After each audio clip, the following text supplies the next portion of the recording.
Sir, are you an American citizen? No, I'm from England. So why are you here in America? I'm looking for a gorgeous American girl to get a citizenship. You can't just marry someone for No, that's citizenship. off of Hollywood.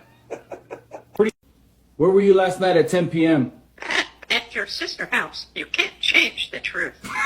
Well, it was juicy. All right, genius, tell me your full name.